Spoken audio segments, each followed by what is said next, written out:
The Downtown Rams podcast is brought to you by Rams On Demand, Seat Giant, Vibe 305, and RWO, Rams World Order. Now enjoy the show. Down the middle, to the end zone, caught by Brandon Cooks. Shoot your arrows. It picks. Nickel Roby Coleman throws. End zone caught, touchdown, Tyler Higbee. Cooper Kupp plucks it out of the air and gives the Rams the lead. LaMarcus Joyner returns to the lineup with an interception in London. 35-30. Robert Woods, first down 20. 10-5. Touchdown. LA. No, it's Goff who keeps it. And Goff goes crashing into the end zone. Aaron Donald almost beat the football there and comes away with his third sack of the afternoon. Met immediately and sacked. Corey Littleton, have yourself a day. And he gets gobbled up. Savage has to eat it as Michael Brockers picks up the sack. He's decked by Ebukam. Picked off. Marcus Peters strutting his stuff. Mark Barron the last 4 weeks has been a Pro Bowler. He picked off Dak Prescott into Seattle territory, into the clear. 30, 20, Farrell Cooper 10. Farrell Cooper at the goal line. Cousins sacked. Ndamukong Suh. Of all the guys, it's the rookie John Franklin Myers who knocks it out of Cousins' right hand. Todd Gurley, 20, 10, Gurley for MVP. Touchdown LA. Welcome back to the Downtown Rams podcast. This is episode 144.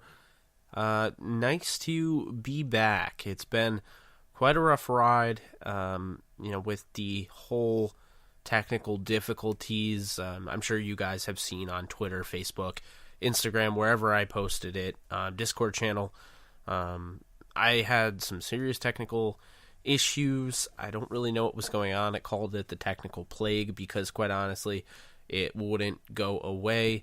Quite frustrating, might I add, because I actually recorded a 2-hour podcast that was entirely lost, and then, I wasn't able to use my microphone for whatever reason. It just wasn't, working. So I finally fixed it. I don't really even know what I did, but we have a podcast. So today is going to be a podcast that covers the Rams Cardinals post game, since I wasn't able to do a post game show. Apologies. And briefly, and then we'll get into the Rams and 49ers preview. We'll take a gander at the playoffs, and then I'll throw some draft coverage your way, get you familiar with some names. Now, I hear what you're saying. You don't want to look towards next year, but you have to keep in mind, Super Bowl teams do get the 32nd overall pick, and they do take place. As long as they don't trade away their pick, they do have a pick in the draft. So don't think of it as, what are we going to do after we lose? Think of it as, what are we going to do after we win? So I'm just letting you know that right now.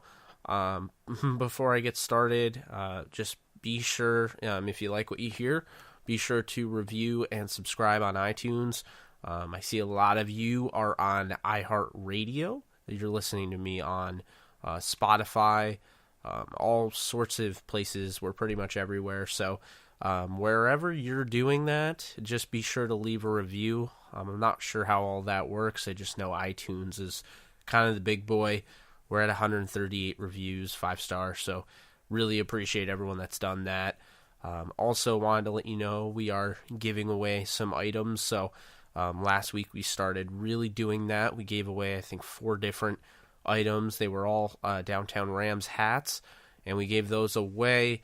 They were the contest to see who could come closest to the C.J. Anderson rushing yards, and that was a fun giveaway. Like I said, we gave that out to 4 different people, so a lot of fun. Instagram, Facebook, Twitter, and what it came down to is we actually had kind of like a tie. More so, I made a mistake on Facebook, and so I gave 2 people a hat.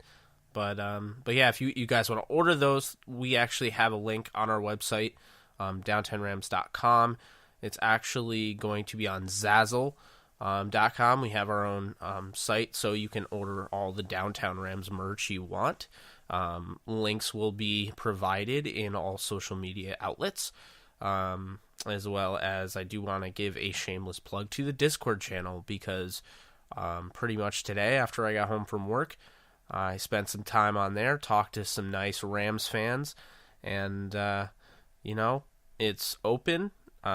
We do the voice chat now, so the voice chat room is open. Just set up all of the different channels, so if you guys want to hop in there, I will be pretty much in there, floating around there periodically, so if you're interested, links will be provided as well. So on to the show, and well, we had a pretty fun looking game out of the Rams and Cardinals. It was a game that really the Rams needed. They really needed to bounce back after losing twice on Sunday Night Football. That obviously wasn't the thing that everyone was hoping for. Definitely not. And the Rams were able to bounce back. They got some great yards out of C.J. Anderson, 167, might I add. And it was just, overall, it was a fantastic performance by C.J. Anderson to basically come off his couch and run for 167 yards on 20 carries and a touchdown. Pretty big stuff there. You don't see that very often, so I was definitely impressed with C.J. Anderson's play. I think one of the bigger pictures in this game you have to look at is the fact that, Todd Gurley didn't play, and C.J. Anderson played well, but Jared Goff, now he wasn't amazing. 216, a touchdown. We went 19 of 24. This is a game that kind of gets you your confidence back. They went 31-9. He missed a couple throws, I would say. The Rams left points on the board, I would definitely say. This could have been a 40-something game. But it was 31-9. It's a win on the road. They'll take it any way you can get it. And, I think instead of looking at the throws that Goff missed, let's just look at the fact, the game started off kind of rough. Goff, with the fumble, he's had issues fumbling the football. But as far as from a passing perspective, I thought you saw somebody that is gaining confidence again. I think he was kind of shot the last two games, and he needed this one and ran in for a touchdown this game as well. So definitely some good stuff to take away there. And that's not like the end of it, obviously. There's a lot more to that. But that was one of the things I really liked, about Jared in this one. Thought that he really needed to get going, and again, didn't blow the doors off, but he did what he needed to do, and I think that was important. Speaking of C.J. Anderson earlier, 105 yards after contact he logged in this game. It was part of a 250-plus yard barrage from the Rams. On the backs of C.J. Anderson, you had Robert Woods' first rushing touchdown, Brandon Cooks with the jet sweep, and then of course John Kelly pitched in some with 10 carries. So that was interesting to get him in there. That was the huge point there. The Rams were able to establish a running game early on, and they just kept building off that, and the defense only gave up 9 points, albeit it's a horrible run defense. This team isn't going anywhere. They might fire their head coach after 1 year, so you have to question who's in charge, and if the right man is in charge. Like I saw on Twitter, it's not the coach that should be in trouble. You should be more so worried about the guy who hired the guy that you're firing after 1 year. But needless to say, the Rams needed this win, and they got it done on the road. So that was definitely huge. Aaron Donald, with a huge game. He's closing in on a potential record-setting finale this Sunday. Donald needs 3 sacks to tie Michael Strahan's record. He needs 3.5 to break the record. That would be a solid 23 sacks, and that would be the record. So that would be huge. We will be monitoring that. I might actually make that the giveaway. How many sacks will Donald have? Except, the problem is it'd be ridiculous. It would probably going to be yards. Probably Jared Goff passing yards. So we'll do something like that. and do, give away some more stuff. But, that's definitely going to be one of the keys here. Obviously the Rams, they're trying to lock up first round bye, but, Aaron Donald definitely is going to go for that record. But we're not quite at the 49er game yet. We're just finishing up this Cardinal game. John Johnson continues to ball out. He's now over 100 tackles on the season. The Rams have 2 guys over 100 tackles now, albeit linebackers, totally fine to have over 100 tackles. Normally you don't like your safeties getting 100 tackles, but here's the thing. John Johnson is having quite the year. He's shown the ability as a guy that can really, in my opinion, has some really good ball skills that have been put to the test, and he's really come out strong, on some of those opportunities, especially you look earlier in the year against Oakland. Obviously that was one of them, and Chicago, I thought he had a great game there. Unfortunately, the Rams just didn't win. But John Johnson III is really playing he's playing very well, and the Rams are going to need him come playoff time to keep this play, because he is on a roll. Corey Littleton, on the other hand, has kind of found a little bit of a rough patch here. He is a Pro Bowler, but he has been struggling. And Littleton, this game, I think, really found his rhythm again that he had earlier in the season.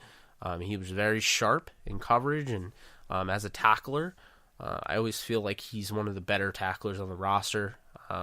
John Johnson's turning into an absolutely phenomenal tackler. So, those are 2 big pieces for the Rams that, I don't know how long-term they'll be. John Johnson, you have to imagine, would be re-signed. Corey Littleton is a restricted free agent after the year, so you'd have to imagine the Rams will sign him or at least tender him for another year. But, these guys are definitely going to be helpful, moving forward in the short term. The long term, it's not really decided, but I think they both fit well in Wade Phillips' scheme. And then Ndamukong Suh, who's really received a lot of, I don't want to call it hate. I'd say more criticism, and from me, from a lot of people.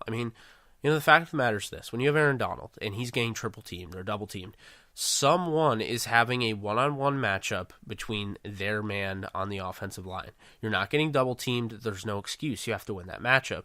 And you don't have to win that if, say, it's Matt Longacre, because Longacre, isn't considered, a high-end starter. He's considered more of a low-end starter.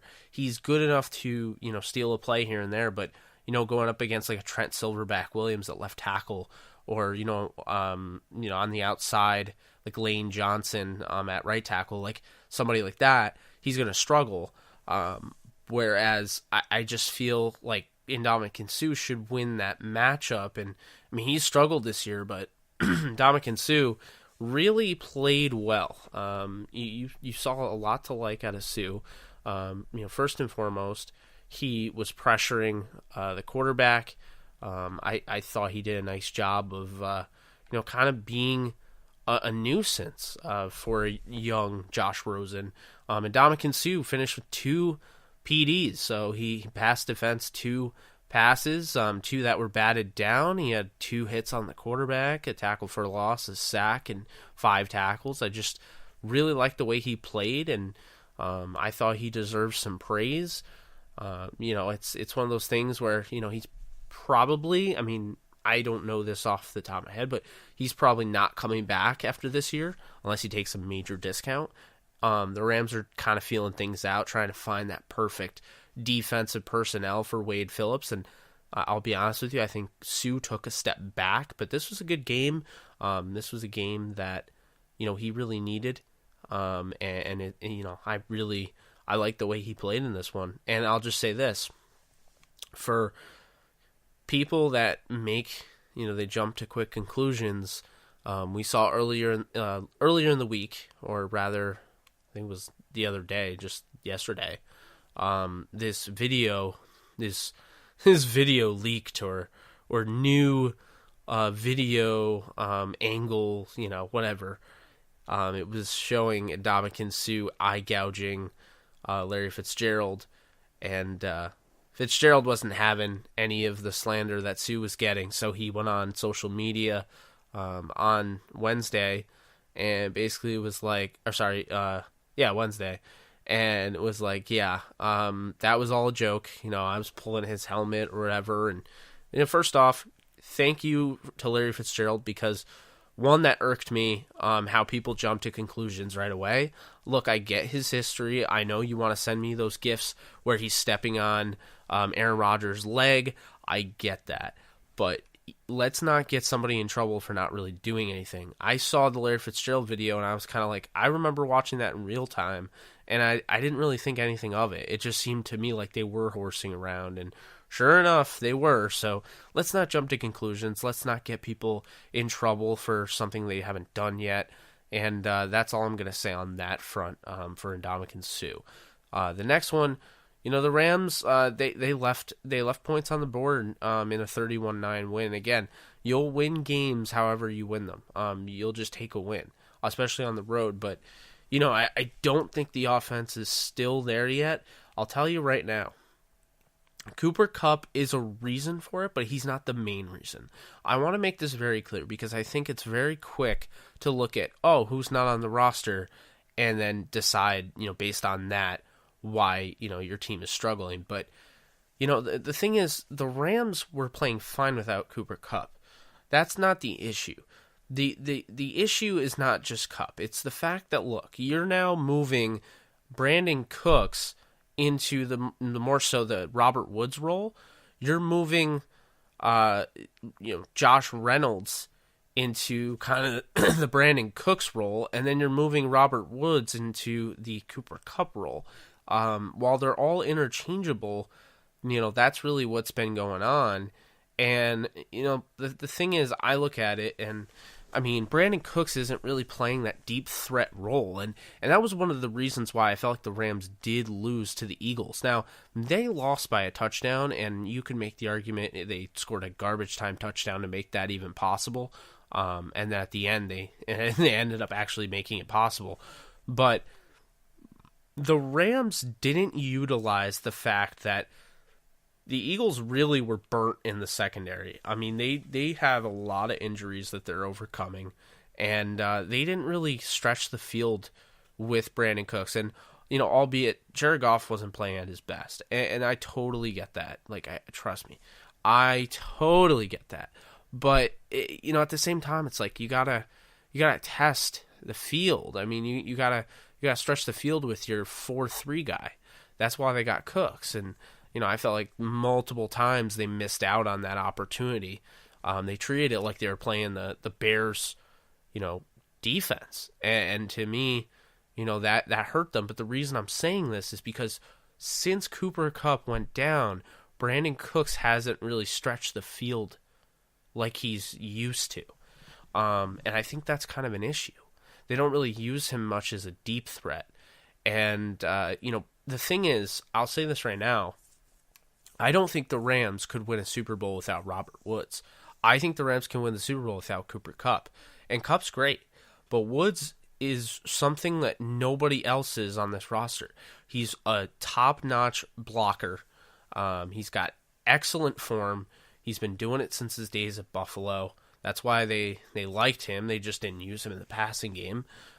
He has one of the best set of hands in the league. I just feel like this guy has perfect hand placement when the ball comes. He's always in a great spot to make a play on the ball, attack the ball, and he's a natural hands catcher. One of the things I loved about him coming out of USC. And then obviously you look at his route running ability and his knowledge of the game, his football IQ, and you realize you're like, okay, we're talking about, not a generational talent, because, that's Aaron Donald, but Robert Woods is a rare talent. You don't see wide receivers that are put together like that really don't have any holes in their game. The only argument you can make is that he's not a 4.3 speed type of guy, because, that's probably what's separating him from being, an elite receiver, is the fact that he's not as fast. So he runs like a running back when he gets the ball. He's great vision, but he can't get to that extra, he can't break a tackle and get to the extra level all the time. He can do it occasionally, but he's not a guy like Odell Beckham Jr., or an Antonio Brown that kind of just managed to, blow by their respective guy. and, create that home run play.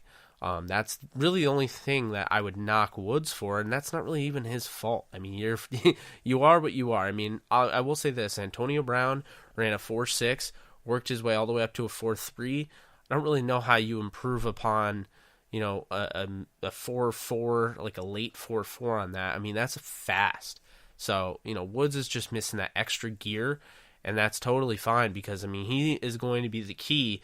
If you're looking at production on offense and you're looking to try to keep this offense afloat, he is going to be the key to success in the playoffs. We saw it, in the Falcons game. I've brought it up so many times. Over 100 yards. He made some phenomenal catches. He really kept the Rams in the game because, Sammy Watkins didn't really come through. And he's become the number one receiver. So I think that's definitely the key there. And we'll move on to the Rams and 49ers game. But, once again, Cardinals, it's a good win. They go to 12-3, and they set themselves up to clinch a playoff bye. So, this is going to be a fun weekend of football for more than just the Rams. If you're a fan of the NFL, I mean, man, the 4 o'clock games. I will say that the 1 o'clock games, they made it so it's like there's no point of watching. There's not really much going on. But the 4 o'clock, you're looking at Ravens and Browns. And if the Ravens win, the Steelers are eliminated from the playoffs. If the Ravens lose, the Pittsburgh Steelers can make the playoffs with a win over the Bengals. And then you would look at the Sunday night game, the Colts and Titans. Winner of that game takes all for the playoff spot. So that'll be fun. And then we're not even talking about like Rams and 49ers, obviously. If the Rams win, they get a first-round bye. And if they lose and the Bears beat the Vikings, the Bears would actually get a first-round bye. And on top of that, because of the tiebreaker against the Rams, but on top of that, that would open up the door for the Philadelphia Eagles if they were to beat the Washington Redskins. So it's a lot of interesting moving pieces. I believe the highest seed the Colts can get is a 3 seed. The winner of that game, Colts and Titans, is a 3 seed. So very interesting stuff. AFC is complete chaos. I love it. This is why, this is what makes the NFL playoffs so fun to watch. So, that'll be a lot of fun. And, this week, I mean, it's another finale at the Coliseum. You're looking at 2 teams that played each other last year. 49ers beat the Rams in the Coliseum, but it was a different look. The Rams were the 3 seed. That wasn't going to change. They blew it losing to both, the Vikings. They lost to the Eagles, and so they really lost their shot at the number 1 or number 2 seed that at one point they looked like they could possibly get. This year, however, you're looking at it, and to me, this is going to be interesting because the Rams are going to play their starters week 17, and they need that first-round bye. So I love this idea because if the Rams play their starters, and as long as they win this game, it's the best of both worlds. You get that week off. You don't have to play as many games. And let's just make one thing clear. The Rams are going to, if they play their starters, now they get 1 week off instead of 2. To me, in a year like this, you saw what happened when the Rams got their bye. I think having 2 games off would be absolutely awful for this team. I think they would be in jeopardy of coming out just as flat as they did against the Falcons. So you can't have that, and I think this is probably the best of both worlds. Obviously it would have been awesome if the 49ers took care of business last week and Nick Mullins just ran for the first down instead of throwing it for out of bounds on 4th down, but that wasn't to be, and now it's perfect for the NFL because it's lined up to be an exciting 4 o'clock slot. And I say 4 o'clock, I know a lot of you listeners are on the East Coast, so that would be 1 o'clock for you. So that'll be something to watch. The first round bye obviously isn't guaranteed, but the Rams are in a good position. They just need to take care of business and win. That's the key. You want to be able to control your own destiny, and the Rams are in that position. So The Saints won last week against the Steelers in a heartbreaking fashion for the Steelers, and so the Saints have secured the number 1 overall seed, and the NFC playoffs, as long as they don't lose, it's going to be running right through the Superdome. So, we'll see about that. But I mentioned it earlier, the Bears-Vikings, 4 o'clock, wasn't originally 4 o'clock. It was actually flexed due to add drama to the Rams and 49ers game time slot. My thoughts on that, because the NFL also did that with the Steelers and Bengals game and the Ravens and Browns game. I get what they're doing, but I almost feel like it's, I don't know, it just feels kind of weird. I guess I totally understand this Sunday Night Football flex. You have a game that it's literally winner take all, goes to the playoffs. So I totally get that, but this one was a little, I can understand the thought process. I don't know how fair it was. It just seems a little off. That's just me. Moving on, Todd Gurley. Game time decision. Should he go or should he stay out? Because I'll tell you right now, if you're at home or you're in your car or wherever you are, if you're saying Todd Gurley should go, I couldn't disagree with you more. Todd Gurley is the one guy that you want to keep healthy.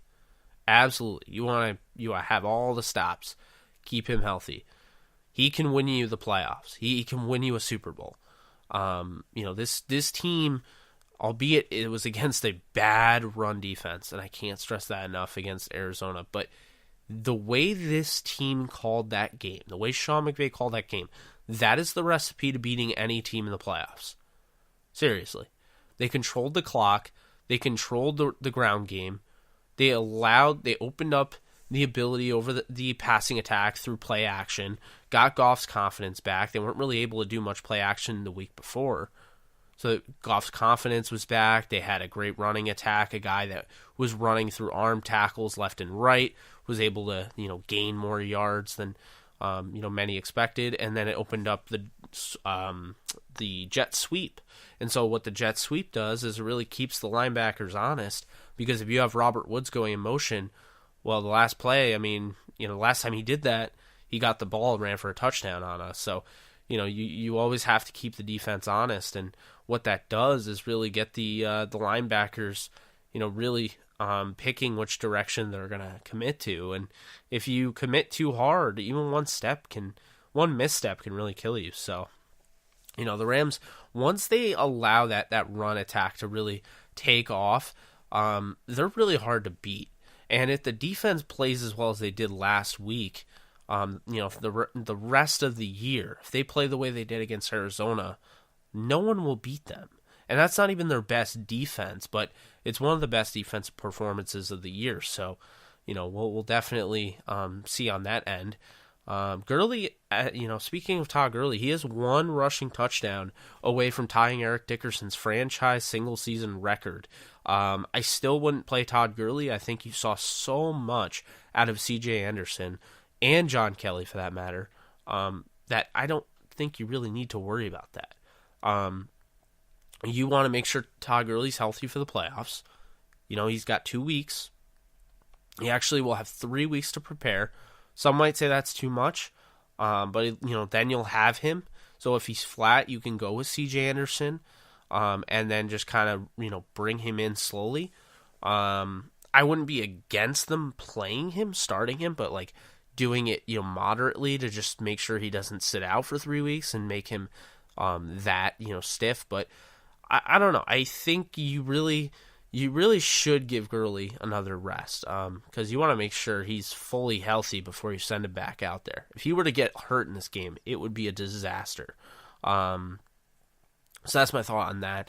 Aaron Donald, 3 sacks away from tying the single-season record set by Michael Strahan, 3.5 from breaking it at a solid 23 sacks. Can he do it? I absolutely think he can. The 4 sacks were on C.J. Beathard. He did have 4 sacks against the 49ers last time they played, but they were against C.J. Beathard. You have more of a mobile quarterback in Nick Mullins. You have, I would say, more of a gunslinger in Nick Mullins. Someone that's really not going to take the coverage sack. He might throw it in between 2 defenders. Might try to make something happen. He's been fairly interesting. The tape really shows to me that he seems to be a lot like Jacoby Brissett, in that he might not be, Andrew Luck, but he will give you something to think about the more and more he gets a chance to play. So, we'll see, with the whole Jimmy Garoppolo thing, but Nick Mullins could be huge trade bait, especially now.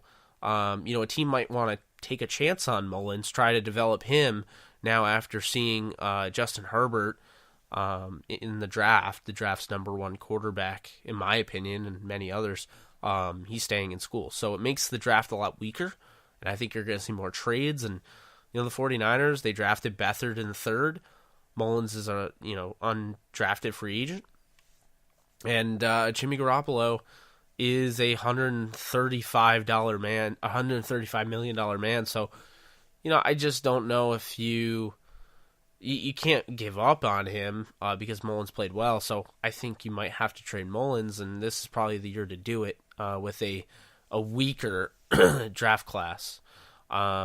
With that being said, Jared Goff, speaking of quarterbacks, is one touchdown away from his career high. His single-season career high last year was 28. He got off to a really hot start. Looked like he was on his way easily to 5,000 yards and 30-something touchdowns. But, not to be this year, kind of hit him hard after the bye, and he's trying to get his career high in touchdowns. So I think he'll be able to do it, although it was a lot easier to pencil in 3 touchdowns every week earlier in the season than it is for Goff to have 2 touchdowns. So, we'll see on that. Robert Woods, speaking of milestones, is 16 catches away from 100. Now, 16 is not a common number, so he's probably not going to get to 100 catches. This is a more balanced approach. Jared Goff really spreads the ball out. That's one thing I think he does a great job of. Problem is, I just don't think Woods will end up with that many. He might end up with 15 targets at the most, but he's not going to end up with 16 catches. So, it's unfortunate, but he came close to 100 this year. So a great year for Robert Woods. And, thank the Lord he was able to stay healthy because, man, you saw him against, you saw the offense kind of go downhill when he got hurt. So that's just something to, keep in mind. The 49ers team, this one right here, they're 4-11. They're right on the cusp of winning over the second overall pick. If they lose, they will lose 2 spots. So Lions fans are huge 49ers fans this weekend because the Lions actually have a shot at the 2 seed.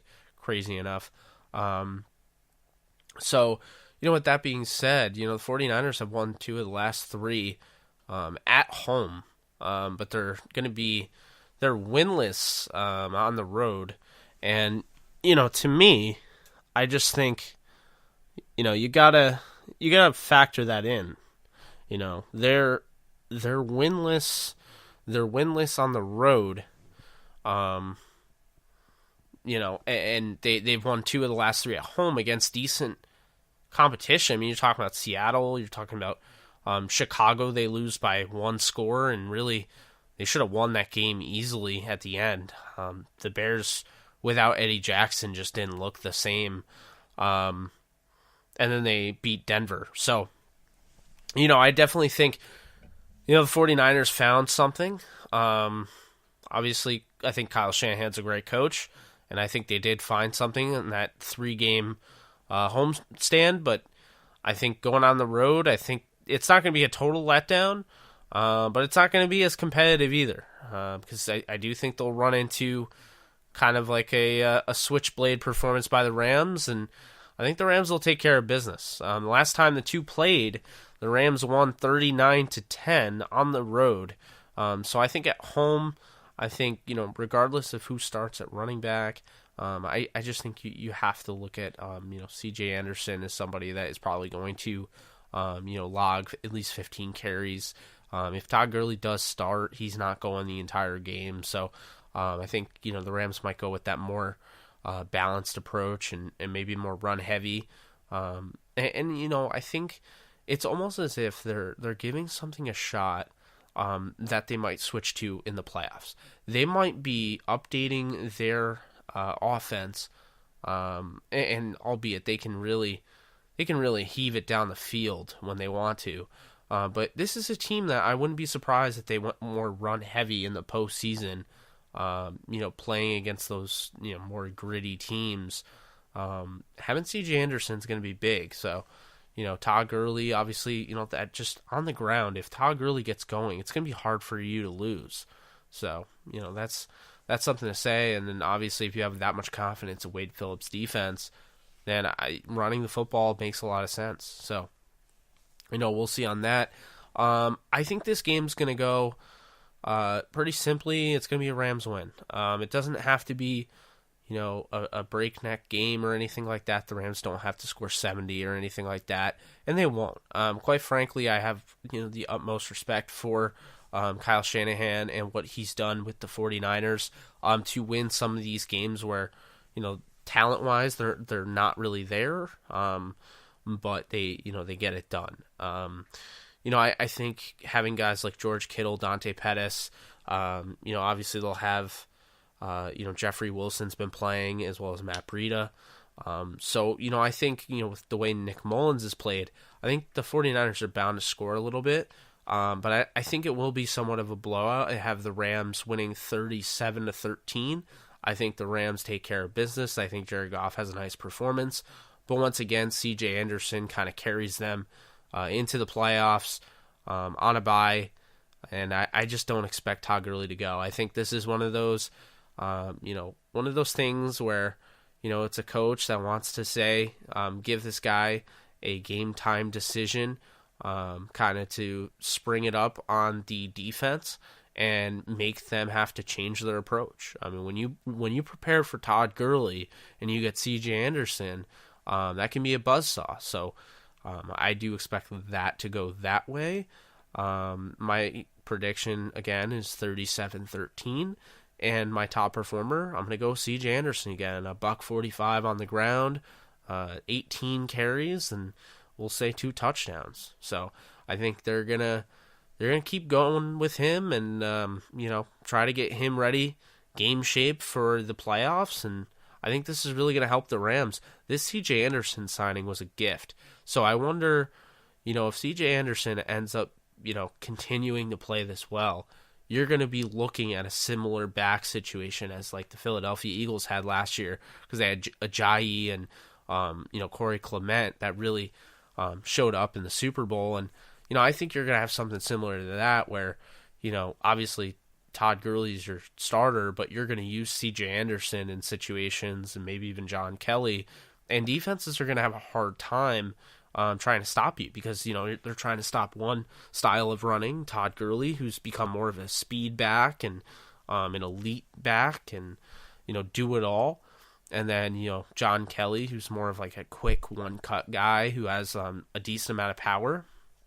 And then the bowling ball style, going back to Zach Stacy and Sam Gatto, in C.J. Anderson. So 3 different backs to stop, and that's going to be a pain. So I do think he's going to have a nice game, and the Rams become the number 1 seed, and I think Minnesota is going to end up beating Chicago. I have a weird feeling that that's what's going to happen. Maybe the Eagles get in. I don't know. I think the Minnesota is going to end up winning, but that is all for me on the Rams 49ers preview. We discussed the Rams Cardinals post game beforehand. Sorry, it's so backed out, due to the whole technical difficulties thing. If you skipped around, you missed my apology at the beginning, but I'm glad that I'm able to get this out to you guys, and however I fixed it, so I'll take it. Now we get our little draft talk. So this is the part of the show where I urge you, I know you've been listening and you love, the Rams, and I love the Rams too, and the Rams are awesome, but the Rams also are going to be drafting in April, and I love the draft. It's one of the things that I just absolutely love. I love it so much that it just becomes practically my life when the NFL season ends. I'm just not as good as some of these guys that can do it all year round. I try to watch as much as I can, but at the same time, I try to watch every NFL game, so, it can be a little difficult. But I have a few names I'm going to throw your way. I'm going to talk about them a little bit, their fit and why they make, sense and where they could go in the draft. And, that way at the water cooler, Rams fans, if you're trying to, talk to your fellow Rams buddy in your office, try to tell them a little about these players and say Downtown Rams told you about them. So it's that simple. But first one, Clemson has a lot of talent on their defensive line. And, one guy that I really like is Christian Wilkins. Now, I don't think he's going to be there. I think he's a phenomenal talent. I think he's going later on. But his counterpart, Dexter Lawrence, also from Clemson, the 6'4", 340-pound defensive tackle, could be the Rams' nose tackle that they're looking for. Now, he might want to slim down to, say, 320, but I think he could definitely be somebody that the Rams look for. I don't see them bringing back Ndamukong Suh. I just don't see it. I see John Franklin Myers as a starter, at defensive end. And I see, Sebastian Joseph Day potentially being a nose tackle that can start games, but I don't think they look at him as a starter coming out of the 7th round. So that's my take on that. Why would Dexter Lawrence be there? Because I expect the Rams to be picking 32. I'll tell you, his stock is probably going to end up falling after he failed a drug test. Look, it's not the most glim and glamour type of way to draft somebody, but, those draft picks kind of work out. They don't always, but, you get a talent like that, you get your nose tackle, 32nd overall, and then you don't really pick until the 3rd round. And that's the compensatory pick because you gave the pick to Jacksonville for Dante Fowler, and the 2nd round pick goes to the Chiefs for Marcus Peters. I think getting that nose tackle, you're getting closer to finally putting together your personnel for Wade Phillips' scheme. And I think that's really the key here, because Wade Phillips is great, but you have to also keep in mind, you have to give a guy 3 to 4 years to really build his defense. That's why a lot of these coordinators fail. Wade Phillips has guys that he probably has circled and wants, but as of right now, they're not on the roster. So, it'll be interesting to see how he sets this defense up. Lawrence, again, I think is a 1st-round pick. I think he's a late 1st-round pick, and I think the Rams will have a chance at 32. The second one, actually, it's kind of a 2B or 2A, 2B. Noah Fant from Iowa, and his counterpart, TJ Hawkinson from Iowa. Tight end is kind of an interesting proposition here because the Rams don't need a tight end per se, but let me just make this argument to you. Could I not make an argument that Gerald Everett is just a bigger receiver? He's not a great inline tight end yet. I don't know if he ever will be. Sometimes those things just don't really pan out. But he's a really nice receiver, very fluid, as just a runner with the football in his hands. My only question is is he ever going to develop as an all-around tight end? And it's not about Gerald Everett. You're not replacing him. The question is Johnny Munt, who really didn't play very often, and Tyler Higbee, who is in year 3, put up or shut up year. And to be quite honest, I mean, he's solid at times, but he's inconsistent. I like him as a 3.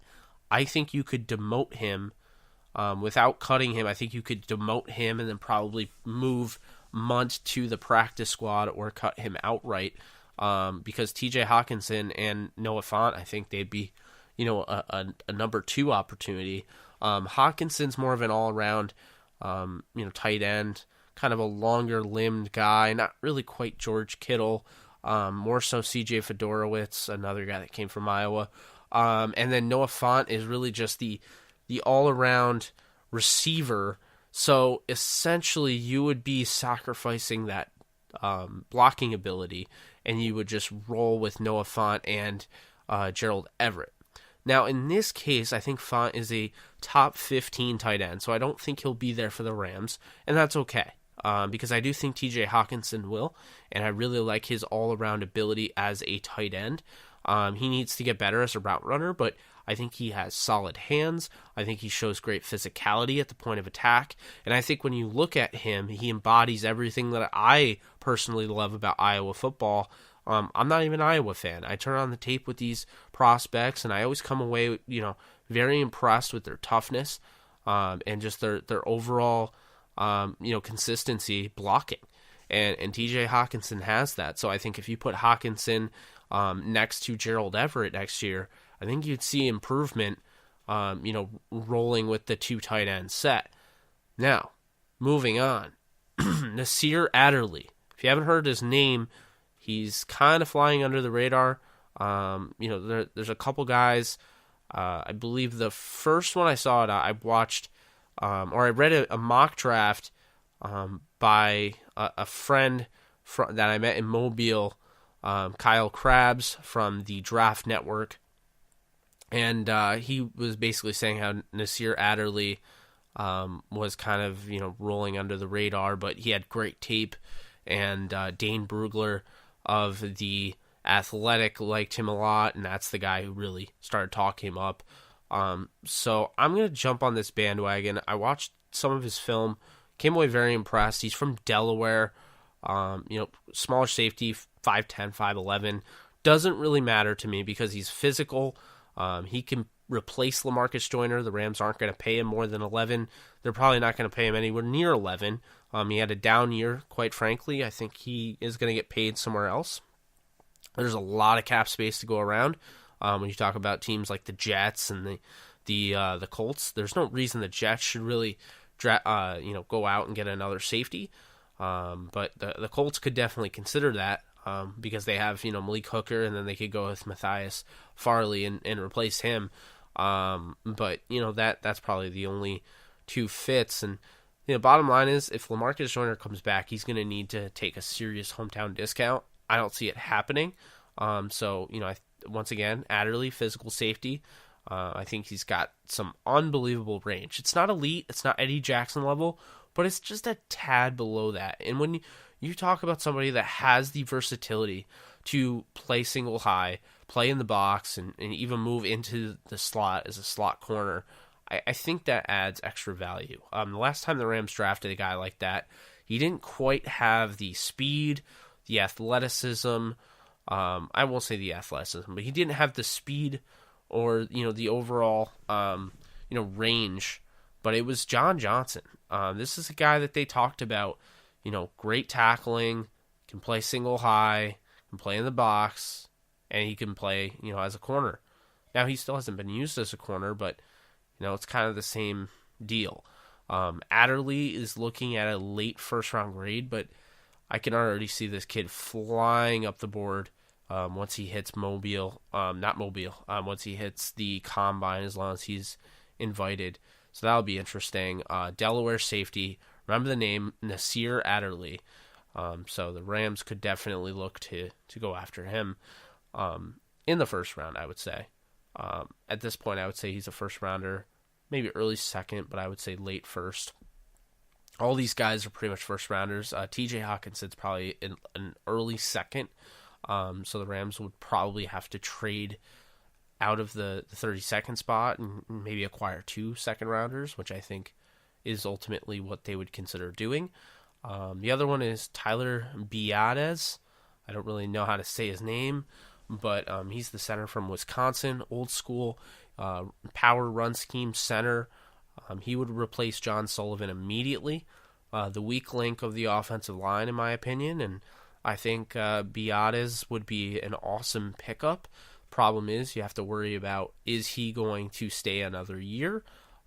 That he hasn't made certain, but signs do point to him going back to college, so if he does, then obviously he's not an option, but he'd probably be my top center on the board for the Rams, and I think he would fall to the end of the first round, so I think he'd be a nice pick at 32. And then the last one's kind of a pipe dream. He's one of my favorite prospects in this draft. It's Florida edge rusher Jachai Polite. This guy is, he's got effortless bend. He's a speed rusher. He's long. The Rams traded for Dante Fowler, but they're not guaranteed to bring him back. I know they want to bring him back. I know Fowler probably wants to stay, seeing as he was with, Jacksonville and they were a mess, and you can't really take the locker room atmosphere for granted, especially this whole "we not me" culture. So that's my take there. But if the Rams are looking to get cheaper option, and not pay, Fowler or pay any of these guys a lot of money, if Jachai Polite somehow falls, or maybe even trade up and get him, I mean, he would fit Wade Phillips' scheme perfectly. That's exactly what he would want. More of like the 6'2", 260 type of edge guy. I mean, he's probably going to be my number one guy.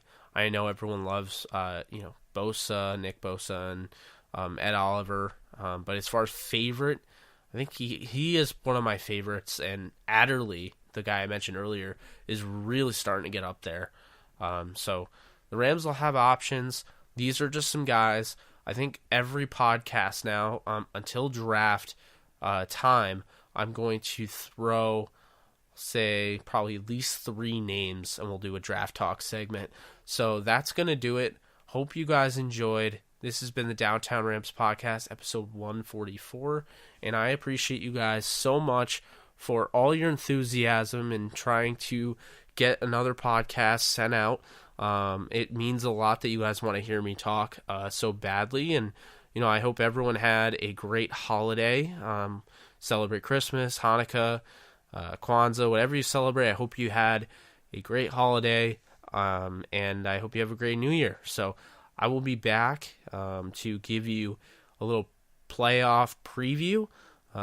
Right now, I would put my money that the Rams end up playing the Bears in the divisional round, as long as they secure this bye, because I think they'll beat the Vikings in the playoffs, and I think the Saints will end up playing the Seahawks, but that's kind of what I'm thinking right now. So that's all I have to say. Thank you guys so much, and you guys take care. Later.